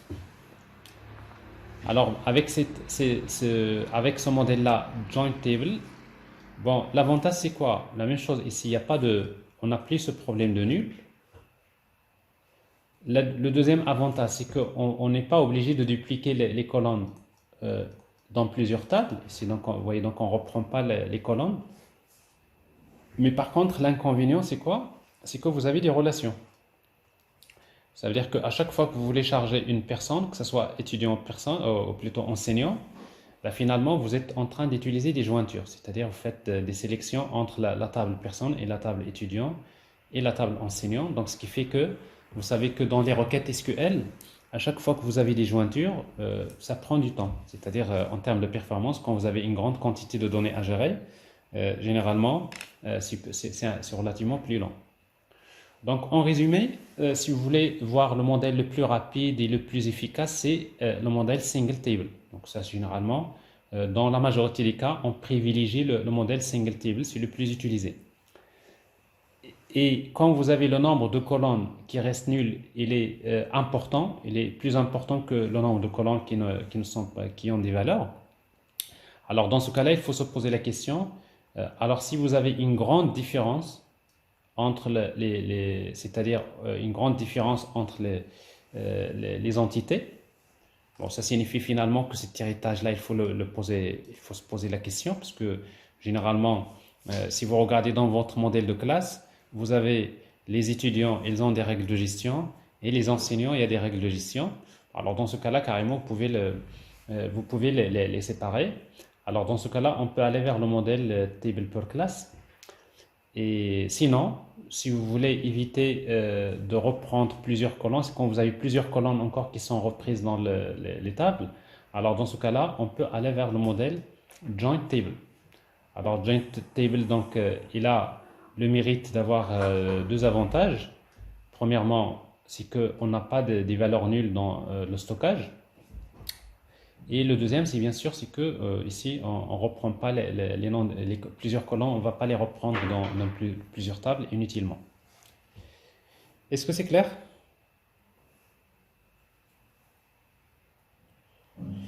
Alors maintenant, comment faire le mapping maintenant de ce modèle? Alors, si vous voulez mapper, donc vous avez donc par exemple le cas de personne, étudiant, enseignant. Bon, ça c'est un cas d'héritage simple. Alors, si vous voulez mapper ce modèle-là, ben, on va utiliser donc ici, on va créer la classe personne. Donc ici, donc je suppose que la classe personne c'est une classe qui est abstraite. C'est normal parce qu'en fait, moi je crée soit des étudiants, soit des enseignants, mais la classe personne c'est une classe abstraite, c'est souvent le cas. Alors dans la classe personne, donc j'ai mes attributs ID, le nom, date de naissance, etc. Mais par contre, ici vous avez, c'est une entité GPA, et après vous allez ajouter la notation inheritance. Alors c'est pour indiquer que la classe personne possède des classes dérivées. Alors quand vous utilisez inheritance, ici vous allez spécifier quelle stratégie. Donc vous voulez mapper l'héritage avec quelle stratégie. Alors ici j'utilise single table, vous voyez. Mais à la place de single table, je peux utiliser joined colonne et je peux utiliser table per class. Alors ici, donc si vous mettez single table, ça veut dire quoi? Ça veut dire que dans la table personne, vous devrez ajouter une colonne type. Alors justement, pour ajouter cette colonne type, vous allez ajouter la notation discriminator colonne. Alors le nom de la colonne, c'est type. Vous pouvez l'appeler comme vous voulez. Alors si vous ne mettez pas le nom par défaut, il l'appelle type, discriminator type si vous voulez par défaut. Et après, vous spécifiez la longueur. Alors par défaut, c'est un string. Mais si vous voulez lui donner un type, vous pouvez également spécifier virgule type. Alors si c'est un string, il faut limiter le nombre, la longueur, ici 4 caractères. C'est-à-dire ici, pour la colonne type, donc je vais la coder sur 4 caractères, donc étudiant ou bien prof, ici. C'est-à-dire varchar 4 si vous voulez. Donc, alors ça c'est au niveau de la classe personne. Donc vous voyez, donc ici on ajoute les deux annotations, inheritance et discriminator colonne. Alors, au niveau des classes dérivées, alors vous créez la classe étudiant, extend personne. Alors, et après vous utilisez donc la notation entité. Et dans l'entité étudiant, vous ajoutez cette annotation discriminator value. Alors, discriminator value, vous mettez ici étude. Ça veut dire quoi? Ça veut dire que vous êtes en train de dire que chaque étudiant, vous êtes en train de dire à chaque fois que je crée un étudiant, un objet étudiant, la colonne type, sa valeur, ça va être étude. Alors, cette valeur-là, étude que vous voyez là, c'est ce qu'on appelle discriminator value.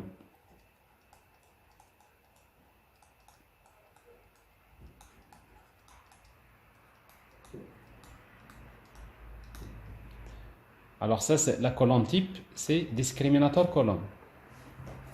Alors ça, c'est étudiant. Donc automatiquement, à chaque fois que je crée un objet étudiant, automatiquement, la colonne type, ça va être étude. Alors la même chose ici, la classe enseignant hérite de personne. Vous avez discriminator value, prof.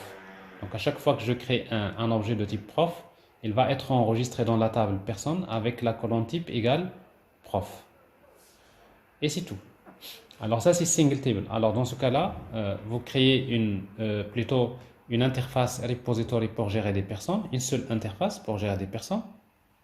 Donc on n'a pas besoin de créer une interface pour gérer les étudiants, une interface pour gérer les personnes, donc c'est la même interface. Et dans ce cas-là, pour pouvoir par exemple enregistrer un étudiant, directement dans l'application, vous créez un objet étudiant, vous lui donnez le nom, la date de naissance, la note, et vous utilisez directement personne repository.save étudiant. Donc automatiquement cet objet étudiant va être enregistré ici. Automatiquement vous allez voir la colonne. Alors la colonne type ça va être étudiant. Étude. Vous voyez ici donc parce que c'est précisé dans discriminator value. J'aurai son ID, j'aurai sa date, j'aurai le nom. Vous voyez donc la matière automatiquement c'est nul et la valeur c'est 14.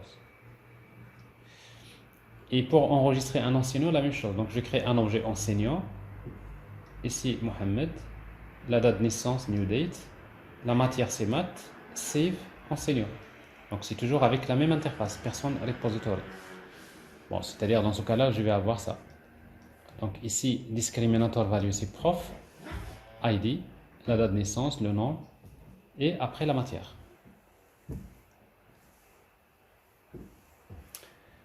Alors voilà, donc ça c'est pour le modèle, si vous voulez, single table.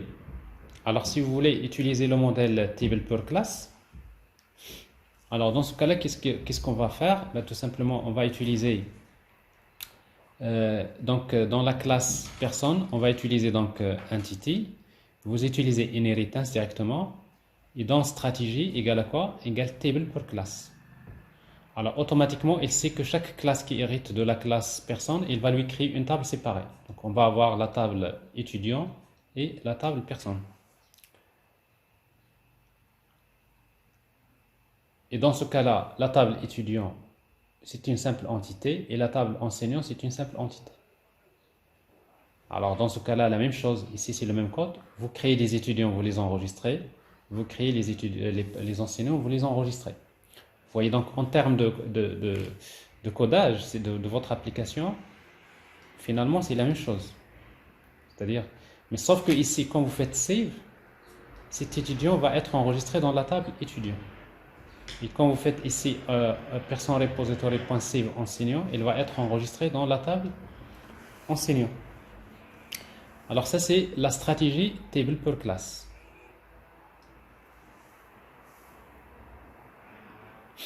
Est-ce que c'est clair?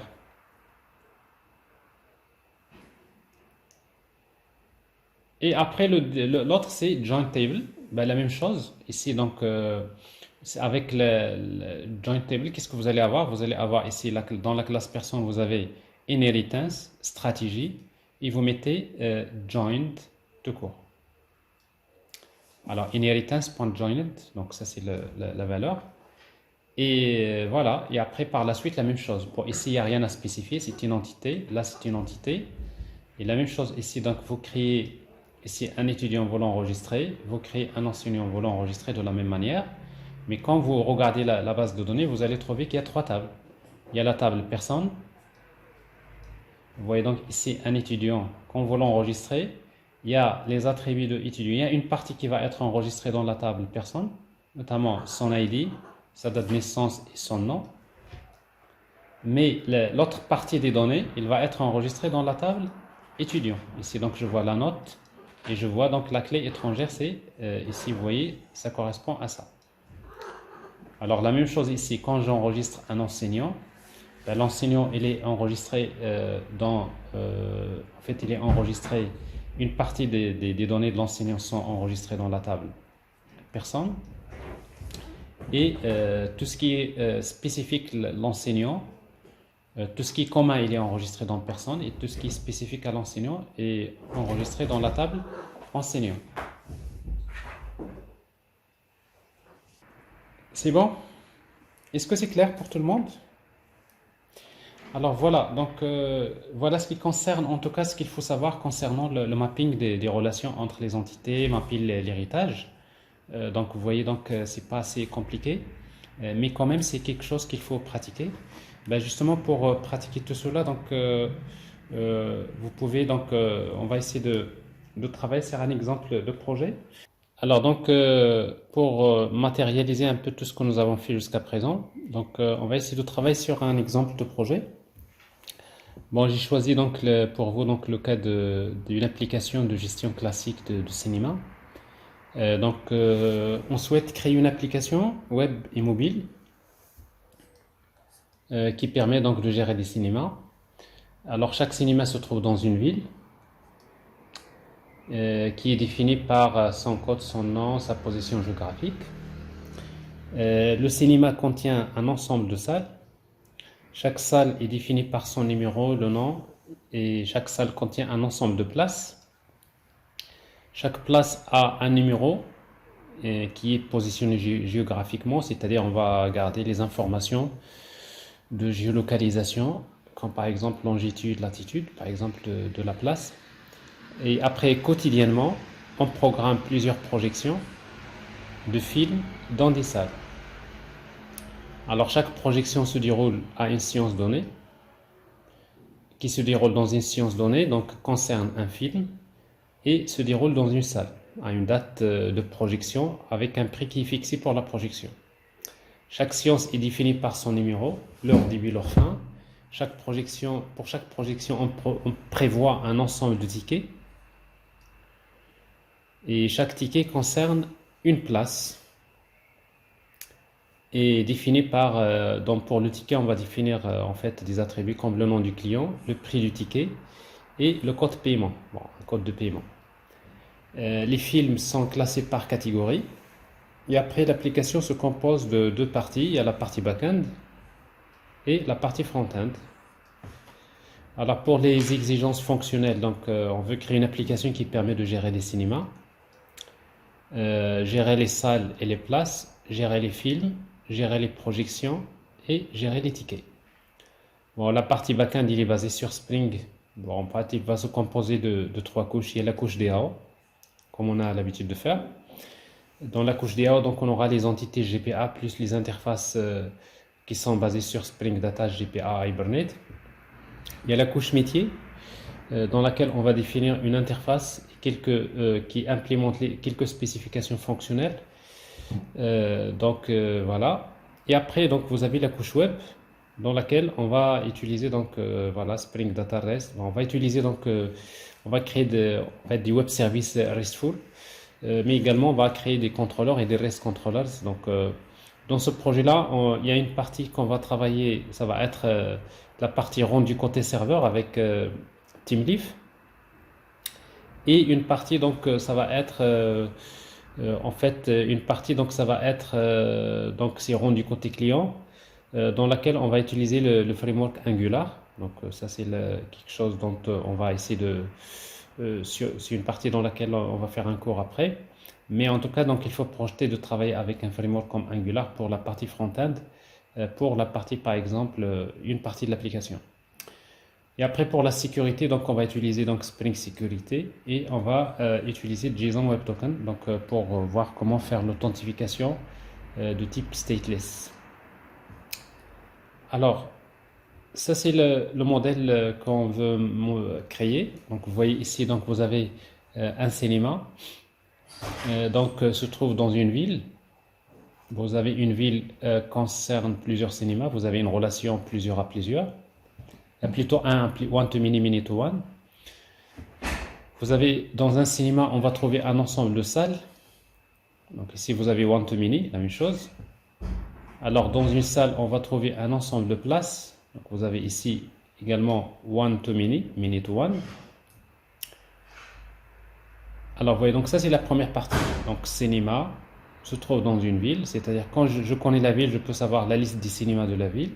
À partir du cinéma, je peux savoir le nombre les salles, et dans chaque salle, je peux avoir la liste des places. Et après, vous avez pour chaque maintenant de l'autre, ça c'est la première partie. Donc si vous voulez le cinéma. La deuxième partie, c'est les films qui sont classés par catégorie. Donc vous voyez, donc un film appartient à une catégorie et une catégorie concerne plusieurs films. Vous avez ici une relation également de type one to many. Et après, vous avez maintenant la projection. Alors pour la projection, donc vous avez donc des films qu'on veut projeter dans des salles. Donc on veut projeter des films dans des salles. Donc vous avez ici un film peut être projeté dans plusieurs salles. Et une salle peut être utilisée pour projeter plusieurs films. Vous avez une relation plusieurs à plusieurs. Mais cette fois-ci, vous avez une classe d'association. Alors dans la classe d'association, vous avez ici donc la projection film. C'est-à-dire on veut projeter un film dans une salle à une date donnée et pour lequel on fixe un prix de projection. Donc ici, donc, vous êtes dans la situation où vous avez donc une relation plusieurs à plusieurs avec une classe d'association qui est la projection. Et maintenant, pour chaque la projection se déroule dans une séance donnée. Donc c'est-à-dire pour la séance, on va utiliser des séances. Pour chaque séance, il y a leur début. Bon, on va dire il y a des séances de 14 heures, de 17 heures, de 15 heures, etc. Et maintenant, pour chaque projection, on voudrait vendre des tickets. Donc ici, pour chaque projection, on va vendre un ensemble de tickets. Donc vous avez une relation également 1 à plusieurs. Donc une projection pour plusieurs tickets. Et chaque ticket correspond à une place. Donc chaque ticket, donc, il est réservé, plutôt il correspond à une place, bien sûr.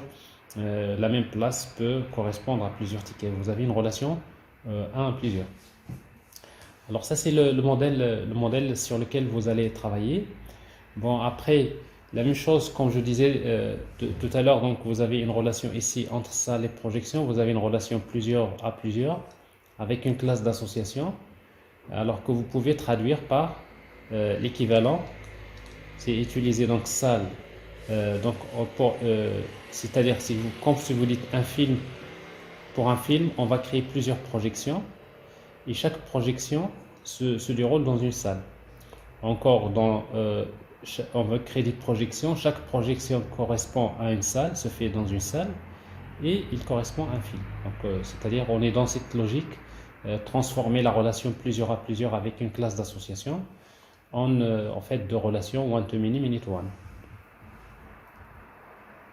Alors ça c'est pour les entités, donc vous allez retrouver pratiquement le même principe. Vous avez ici donc la classe cinéma, donc dans laquelle on va trouver plusieurs salles, et dans la classe salle vous avez un objet cinéma. Ici donc vous avez one to many, many to one.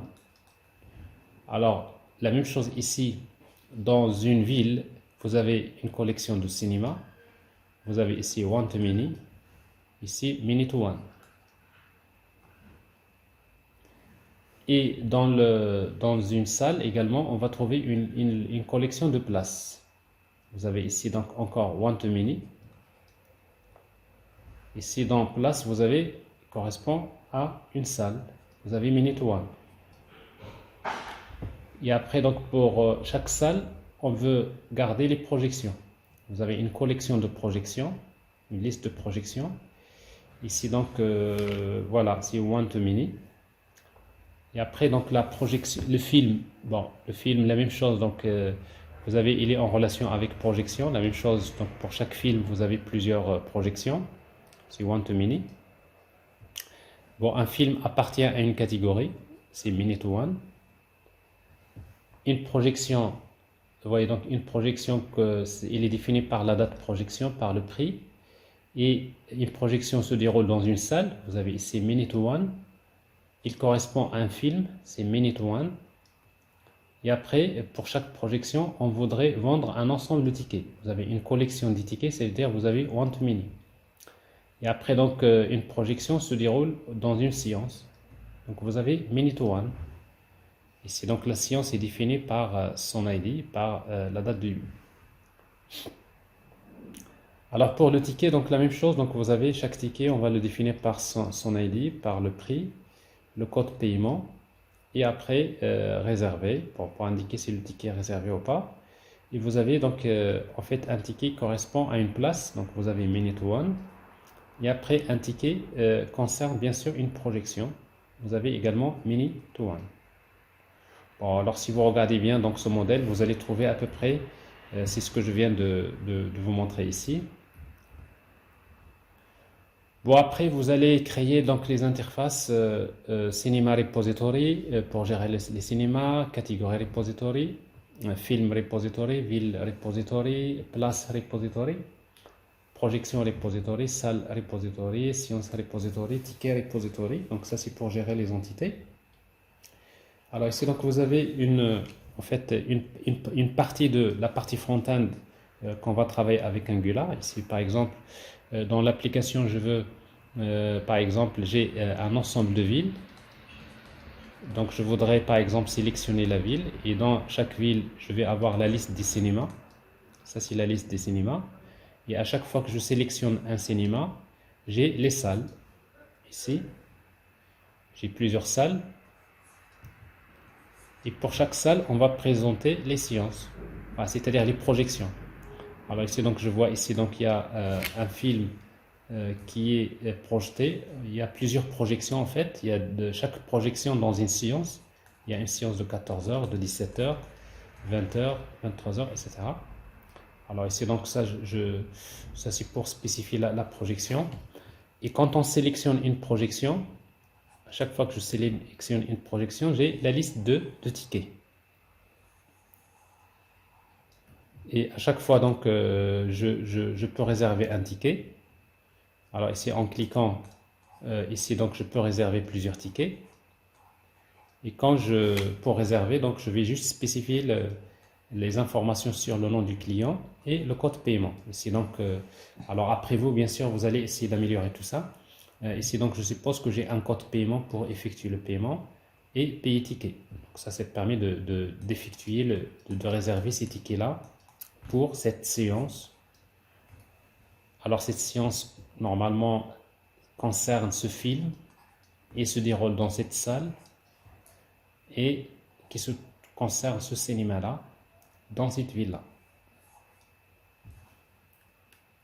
Alors ça c'est en fait on va dire quelques écrans qui montrent un peu, on va dire un exemple de partie front-end.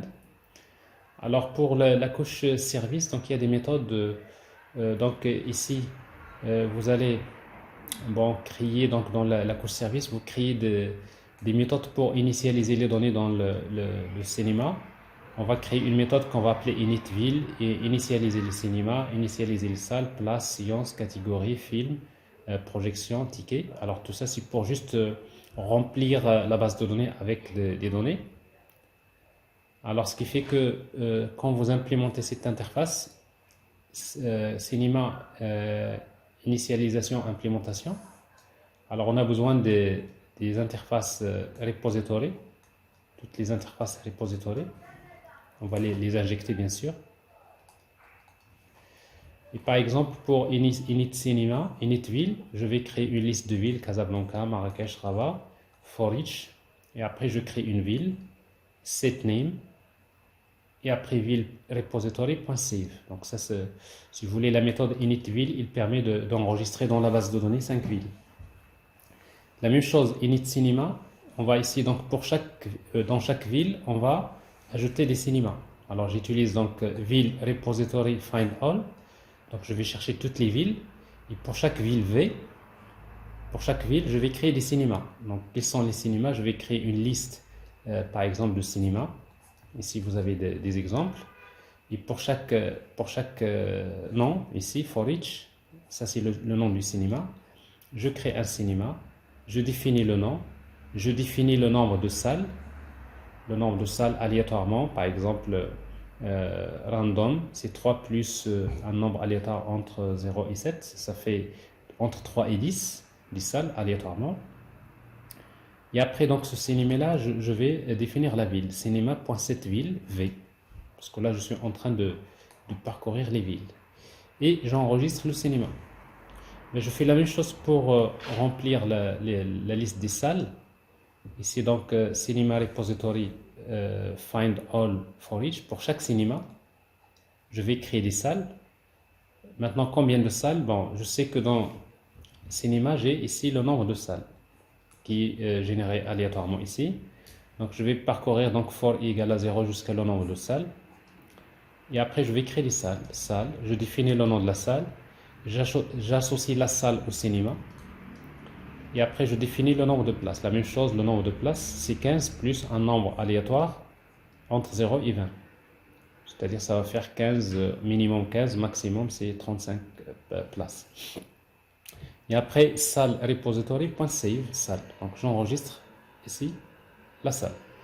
Donc, ça veut dire ici, donc, pour chaque cinéma, j'enregistre des salles. Et après, je vais un peu alimenter les salles. Alors, ici, donc, j'ai ici les salles find all, salle repository find all pour chaque salle. Je vais encore faire une boucle de 0 jusqu'à le nombre de places qui sont définies ici. Et après, je crée des places. 7 numéros, 7 salles. Et après, place repository save place. Donc, j'enregistre la place. Et après, donc, je vais créer des séances. Donc, ici, donc, j'ai une séance de midi, 15h, 17h, 19h, 21h, for each. Donc, je crée la séance. Et chaque séance, je définis l'heure début. c'est date format.parse. Donc ça c'est ici j'utilise date format pour formater la date et j'enregistre la séance. Alors les catégories, je vais alimenter la base de données avec des catégories histoire, action, fiction, drama. Et donc et après je fais for each pour chaque catégorie, je crée une catégorie et j'enregistre la catégorie. Et après je vais remplir la base de données avec des films. Ici donc init film, donc je vais créer en fait la durée du film, je vais mettre des nombres aléatoires. Le film peut avoir la durée soit 1, soit 1,5, 2 heures, 2 heures et demie, 3 heures. Bon, c'est juste pour avoir des nombres aléatoires. Et après, je fais catégorie repository find all. Pour chaque catégorie, je vais enregistrer des films. Alors, je vais prendre une liste de films comme ça, des noms. Ici, ça c'est Forrest Gump, Green Book, etc., Le Parrain. Donc, vous avez une liste de films. For each, pour chaque titre, je crée un film, je définis le titre, je définis la durée. Bon, la durée, c'est un nombre aléatoire que je vais chercher ici, dans cette liste. Je définis la photo du film. Alors ici, donc, je vais mettre quelque chose comme ça. Donc, je prends le nom, le titre du film, et j'ajoute.jpg. Je suppose que ça, la photo se trouve à ce niveau-là. Et après cette catégorie, donc le film, on va lui définir la catégorie. Donc la catégorie, c'est un nombre aléatoire dans la liste des catégories. Et après, donc, je définis, donc, j'enregistre le film. Et après, il reste les projections. Alors pour chaque ville, je vais parcourir les villes. Et dans chaque ville, pour chaque cinéma, et dans chaque cinéma, pour chaque salle, et pour chaque donc, chaque film, je crée une séance. Donc ici, séance repository find all pour chaque séance. Donc si vous voulez, pour chaque séance, je vais créer une projection. Et une projection pour chaque séance. Et si vous voulez, pour chaque cinéma, pour chaque salle, pour chaque film, pour chaque séance, je crée une projection. Je définis la date de la projection. Je vais associer le film à la projection. Je vais lui affecter un prix aléatoirement. J'ai des prix ici. Et pour la projection, je définis la salle, c'est la salle. Je définis la séance et j'enregistre la projection. Et après, il y a les tickets. Donc, je vais mettre des tickets en vente. Ici, for each, pour chaque projection, je définis donc p.getSalle pour la projection P. Je récupère la salle, je récupère les places. Pour chaque place de la salle où se trouve la projection, où la projection va être effectuée, je crée un ticket, je définis la place, je définis donc le prix, je spécifie donc que ce ticket-là, ça concerne cette projection, et après réservé par défaut c'est false, et après ticket repository save ticket. Et voilà, donc les données sont prêtes. Alors dans le test, vous faites dans la méthode main, dans la méthode run, vous appelez tout simplement init ville, init salle, init séance, init film et init ticket et projection également. Donc ça c'est pour ajouter les données. Donc ça c'est le premier test que vous allez faire, c'est pour remplir les données qui se trouvent dans la base. Alors ça c'est la première partie. Donc si vous voulez, la première partie du projet que vous allez d'abord travailler. Donc vous allez d'abord travailler la couche DAO et la couche service. C'est-à-dire vous créez donc les entités GPA, les interfaces GPA repository. Bon, dans la couche service, donc vous allez alimenter les données. Et après par la suite, donc vous allez passer par la suite à la couche web. Alors dans la couche web, il y aura deux parties. Dans la couche web, il y aura deux parties. Il y a une partie qu'on va travailler avec le rendu côté serveur avec TeamLeaf, comme on a l'habitude de travailler jusque-là. Et la deuxième partie, c'est on va utiliser donc Angular. Alors bien sûr, ici, donc, quand on va travailler avec TeamLeaf, on va utiliser des contrôleurs Spring MVC, les contrôleurs. Et quand on va utiliser Angular, on va utiliser ce qu'on appelle des REST controllers, c'est-à-dire c'est des web services,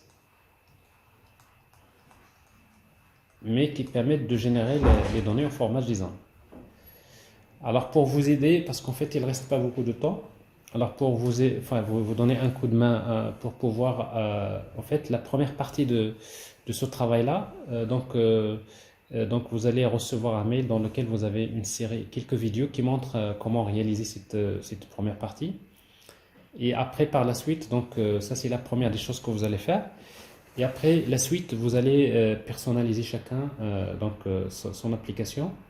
Et vous allez essayer donc de proposer une version web, aussi une version mobile, notamment que vous pouvez ajouter.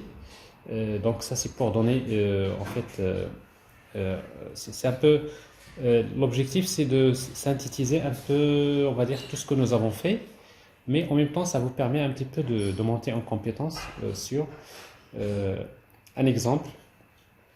Un exemple que vous pouvez, qui va vous aider si vous voulez, qui va vous montrer comment on développe généralement les applications d'entreprise.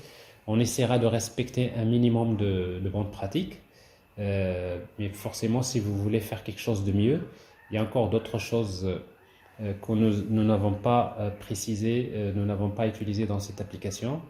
Notamment, on n'a pas utilisé donc la couche DTO, donc ça c'est quelque chose que vous pouvez voir. Et après, donc, comment faire le mapping entre les objets métiers et les objets DTO.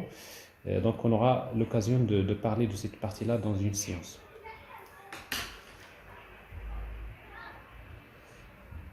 Voilà, alors ça c'est en fait, on va dire, ça c'est le travail sur lequel vous allez travailler.